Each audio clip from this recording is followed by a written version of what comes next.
Hello everyone, welcome back to my channel Inside Homeopathy. In this video, we are going to study a topic of organ of medicine, aphorism number 3rd, that is knowledge of physician. So without any further delay, let's get started. Knowledge of physician. तो aphorism number 3rd में बताया गया है कि physician को क्या क्या knowledge होना चाहिए। Firstly knowledge of disease, knowledge of medicinal power, knowledge of application of drug to disease knowledge, मतलब कि किसी भी डिसीज़ के अकॉर्डिंग ड्रग्स को कैसे अप्लाई करना है। Knowledge of choice of remedy, knowledge of pharmacy, knowledge of proper dose, knowledge of repetition of dose, knowledge of obstacle to cure. Let's discuss each of this point one by one in detail. Knowledge of disease. The approach of homeopath in understanding the disease is different from an allopath. जो homeopathy और allopathy physician का जो disease को समझने का approach होता है वो डिफरेंट होता है। For a homeopath the disease is dynamic derangement of the vital force by the morbific force called the miasm. एक होम्योपैथिक फिजिशियन के लिए डिसीज़ क्या है? डिसीज़ एक रीअरेंजमेंट है वाइटल फोर्स का by morbific force called the miasm. Morbific force मतलब कि डिसीज फोर्स, जिसको हम मियास्म कहते हैं। The rearrangement that started in the vital force reflects on the material body in different forms. जो रीअरेंजमेंट वाइटल फोर्स में होता है वो हमें आउटवर्डली मटेरियल बॉडी में रिफ्लेक्ट करता है in the form of the symptoms. Hahnemann advises to consider every case of a disease as a new one. According to him, there are no disease but only diseased individual. Hahnemann advice करते हैं कि हमें disease के हर एक case को as a new one consider करना चाहिए। हर एक इंडिविजुअल एक दूसरे से अलग होता है, चाहे वह हेल्दी स्टेट में हो या फिर डिसीज स्टेट में हो, और यही इंडिविजुअलिस्टिक अप्रोच होता है वो होम्योपैथिक प्रैक्टिस में मस्ट नीडेड होता है। Knowledge of medicinal power. Basically अगर देखें तो मेडिसिन जो होती है वो हर एक फिजिशियन के हाथ में एक वेपन होता है, हथियार होता है, जिससे वह किसी भी डिसीज़ के अगेंस्ट फाइट कर सकते हैं। इसलिए मेडिसिन का नॉलेज होना हर एक फिजिशियन के लिए मैंडेटरी होता है। हैनेमन ऑलवेज सेड कि जो होम्योपैथिक मेडिसिन है वह किसी भी पेशेंट को एडमिनिस्टर करने से पहले हेल्दी ह्यूमन बीइंग पे प्रूव करनी चाहिए, क्योंकि जो डिसीज़ प्रोड्यूसिंग कैपेसिटी होती है मेडिसिन की वही डिसीज़ क्योरिंग पावर होती है, और ये जो पैथोजेनेटिक पावर है मेडिसिन की इसका नॉलेज होना बहुत ही ज़रूरी होता है। जो मेडिसिन है कभी भी पेशेंट को एडमिनिस्टर नहीं करनी है जब तक कि उसकी pathogenetic power healthy human being पे अच्छे से प्रूव नहीं की गई हो। Knowledge of application of drug knowledge to disease knowledge, मतलब हमें कैसे ड्रग का एप्लीकेशन करना है according to disease knowledge. Medicine का एप्लीकेशन करना पेशेंट पर ताकि हम उसे क्योर कर सकें, ये एक आर्ट होता है। There are several method of application of medicine. बहुत सारी मेथड है टू अप्लाई द मेडिसिन। उसमें से कुछ है अपोजिट लॉ, जिसको कि हम एंटीपैथी लॉ बोलते हैं, लॉ ऑफ सिमिलिया जिसको कि हम होम्योपैथी बोलते हैं। ये कुछ इम्पोर्टेंट्स मेथड है। इसमें से जो लॉ ऑफ सिमिलिया है वही सिर्फ क्यूरेटिव लॉ होता है।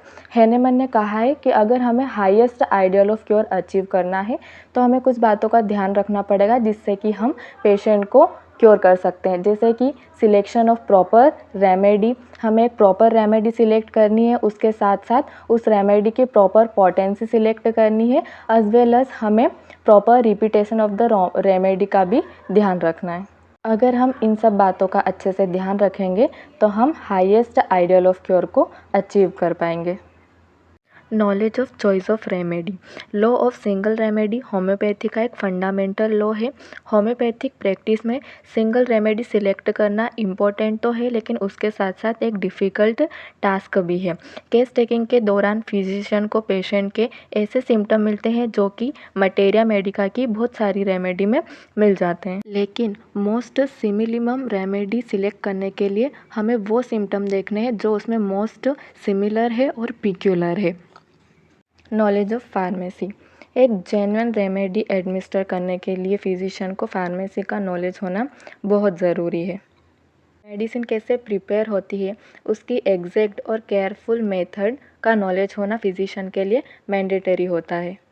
जो होम्योपैथिक मेडिसिन्स होती है वो डायनामाइज्ड होती है।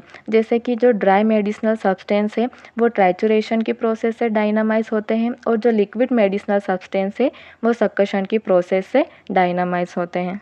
जेन्युइन मेडिसिन ही पेशेंट में क्योर लेके आती है, इसलिए कौन सी मेडिसिन को किस व्हीकल में डिस्पेंस करना है, मेडिसिन को कैसे कलेक्ट करना है, प्रिपेयर करना है, स्टोर करना है और डिस्पेंस करना है, इसका नॉलेज फिजिशियन को होना चाहिए। Knowledge of proper dose and potency. According to Oxford and IBS Dictionary, dose is that amount of medicine जो कि पेशेंट को क्योर करने के लिए रिक्वायर्ड होता है। लेकिन होम्योपैथी में जो मेडिसिन्स रहती है वो डायनामाइज्ड होती है, इसलिए यहाँ पे जो क्वालिटी है मेडिसिन की वो ज़्यादा इम्पोर्टेंट रहती है as compare to the quantity. Homeopathy में मिनिमम डोज एडमिनिस्टर करना मैंडेटरी होता है और वही मिनिमम डोज वाइटल फोर्स में क्यूरेटिव रिएक्शन लेके आता है। सिलेक्शन ऑफ प्रॉपर डोज इसलिए भी ज़रूरी है ताकि हम पेशेंट को अनवांटेड अग्रावेशन और सफरिंग से बचा सकें। सिलेक्शन ऑफ डोज 3 पैरामीटर्स पर डिपेंड करता है, the nature of disease, duration of disease and susceptibility of the patient. Knowledge of repetition of dose. Medicine को कब और कैसे एडमिनिस्टर करना है उसका नॉलेज भी फिजिशियन को होना चाहिए। रिपीटेशन ऑफ डोज भी 3 पैरामीटर्स पर डिपेंड करता है, nature of disease, nature of medicine, the reaction of patient to that remedy. Acute cases में हम मेडिसिन को फ्रीक्वेंटली रिपीट कर सकते हैं, लेकिन क्रोनिक केसेस में हमें बार बार मेडिसिन को रिपीट नहीं करना है, बल्कि केयरफुल ऑब्जर्वेशन के बाद हमें रिपीटेशन करना है। शॉर्ट एक्टिंग रेमेडी जो होती है उसे हम फ्रीक्वेंट इंटरवल में रिपीट कर सकते हैं, लेकिन जो डीप एक्टिंग रेमेडी है हम उन्हें फ्रीक्वेंटली रिपीट नहीं करते हैं। और जैसे ही हमें पेशेंट में इम्प्रूवमेंट के साइन दिखने लगे तो हमें रेमेडी का रिपीटेशन बंद कर देना है या फिर धीरे धीरे रिड्यूस कर देना है। रुकावट, तो जो ऑब्स्टेकल है वो पेशेंट की सराउंडिंग, ऑक्यूपेशन और हैबिट्स पर डिपेंड करता है। तो आइए इसको हम एग्जांपल से देखते हैं। अगर कोई पेशेंट है जिसको कि हैबिट है स्मोकिंग की, तो उसका जो कफ है वो कभी भी क्योर नहीं होगा जब तक कि वो स्मोकिंग बंद ना कर दे। तो इस केस में जो स्मोकिंग है वो ऑब्स्टेकल है। सेकेंड एग्जाम्पल, जैसे कि कोई ड्रंकर्स होते हैं, उनकी लीवर की कंप्लेंट तब तक ठीक नहीं होगी जब तक कि वो ड्रिंक का कंजप्शन करना, अल्कोहल का कंजप्शन करना बंद ना कर दे, क्योंकि जो अल्कोहल होता है वो हिपेटोटॉक्सिक होता है। थर्ड एग्जाम्पल इस कि अगर कोई पेशेंट है जो बार बार कोल्ड विंड के एक्सपोज़र में आके उसको कोल्ड हो जाता है, तो उसके लिए बेटर है कि वह कोल्ड विंड के एक्सपोज़र में ना आए, क्योंकि इस केस में जो कोल्ड विंड है वही सफरिंग का कोज है। So this is all about the topic. I hope you understood. Thanks for watching.